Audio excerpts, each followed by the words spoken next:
Salut les amis. Aujourd'hui,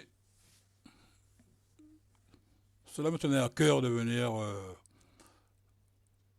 ramener ma contribution à une discussion que j'ai entendue,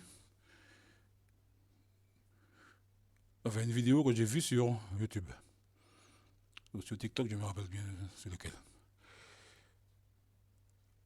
Monsieur Pascal Pro, c'est à lui que je vais répondre, que je vais faire allusion, a trouvé que le AirPark, ou des petites Claude Goussard et Gladys Roger, étaient déjà manipulés par je ne sais quelle organisation mafieuse que lui et ses comparses ont décidé que, par rapport à eux, la Martinique, nous étions tous manipulés. Je vais préciser à ce monsieur, monsieur Pascal Pro, je redis son nom, avant de tenir des propos aussi stupides, il faudrait peut-être se renseigner avant de se faire des idées toutes faites sans rien comprendre, rien ne chercher à savoir sur ce qui se passe dans notre pays. Moi, je dis notre pays, je ne dis même pas au département, notre pays. Depuis avant le mois de septembre, le RPAC et les Martiniquais qui sont sur place ont demandé une diminution sur le prix des aliments de première nécessité en Martinique. Si vous avez suivi un peu avant de parler, vous aurez pu constater qu'on a fait pas mal de réunions. Cette réunion avec les partis concernés et que ça n'a abouti à pas grand-chose. Le RPAC et d'autres organisations, enfin le RPAC en particulier, ils ont décidé de porter la voix des Martiniquais en métropole. Ils sont venus, ils ont fait 2 marches, 2 dimanches, pacifiques, très pacifiques. Il n'y a pas eu de débordement, il n'y a pas de problème. À Paris. Ils ont fait le défilé à Paris. Ça s'est bien passé. Revenus en Martinique, ils ont essayé de parler avec le ministre qui était sur place. Le monsieur s'est caché, s'est réfugié, et n'a pas voulu parler, même prendre rendez-vous avec eux. Pour réponse, le CRS, les policiers et toute la clique se sont mis à tabasser nos frères et sœurs de la Martinique. On a arrêté Odic Petito, l'ont mis en prison pour des raisons tout à fait fallacieuses. Et en plus de ça, sont tous les moyens pour empêcher le RPAC de continuer le combat. Tout ce qu'on a essayé de faire depuis le mois de septembre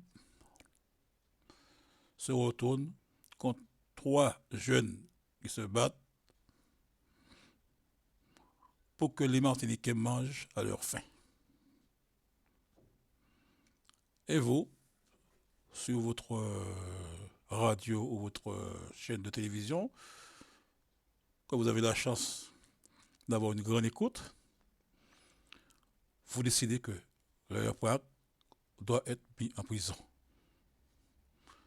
Est-ce que vous savez depuis combien d'années qu'on souffre, nous les Martiniquais, nous les Domiens, le département d'outre-mer, souffrent du prix, souffrent des prix que vendent les béquets que vous soutenez depuis des années, les prix qu'ils mettent sur les produits que nous sommes obligés d'acheter. On vous l'a dit, on vous l'a répété à plusieurs reprises, tout est 40% plus cher au minimum à la Martinique, en Guadeloupe, en Guyane, à La Réunion et dans tous les dom-toms en général. Vous et vos amis, vous êtes assis, vous avez votre pays qui tombe bien, vous êtes heureux, hein, vous êtes bien, vous n'avez pas ces problèmes, et vous pensez que nous ne devons pas nous battre. Nous devons rester là, ne rien dire, ne pas soutenir les APRAC, les laisser seuls, et puis la vie continue pour vous. Vous êtes heureux. Tandis que notre peuple en Martinique, dans les dom-toms, est en train de souffrir. On a une paye négligeable. La plus mauvaise paye de tous les départements français, c'est la Martinique. Puis là, tout est plus cher en Martinique. Et vous continuez depuis des années, voire des siècles, à aider ceux qui nous ont mis dans cette situation. Et je suis sûr que vous tous, vous savez qui est responsable de ça. On ne va pas encore le répéter. On ne va pas encore le dire des centaines de fois. Que c'est les gens que vous avez mis à la Martinique depuis après l'esclavage qui profitent de cette situation. Ils sont devenus archi-milliardaires en Martinique. Ils ont tous les présidents qui sont passés depuis des décennies dans leur poche. Les hommes politiques ne font rien et tous les policiers ou les forces de l'ordre qui travaillent viennent tabasser ou agresser nos frères et sœurs pour soutenir leur mouvement de mafia. C'est eux. C'est eux la mafia que vous voulez essayer d'éradiquer. C'est pas Audi Petito et le PAC. Ils sont aussi oppressés que nous au niveau de la vie chère. Audi Petito, Haute Goussard et Gladys Roger. Ils n'ont pas des millions. Ils ne sont pas archi-milliardaires comme c'est les gens que vous aidez, que vous soutenez avec vos propos d'idiotie. Ces gens-là sont en train de nous affamer. Ils sont en train de tuer le peuple entier avec votre complicité, complicité de la France hexagonale. Ils sont en train de nous affamer, de nous tuer avec le chlordécone qu'ils ont introduit dans nos sols et dans nos rivières en Martinique. Et ils continuent sans que le gouvernement français ne réagisse. Alors avant de dire qu'on ne doit rien faire, renseignez-vous. Cherchez à savoir pourquoi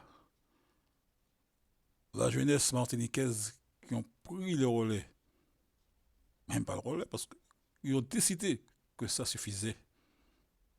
Ils ont le droit et le devoir de réagir comme ça. Alors, M. Pascal Pro, je vous le dis,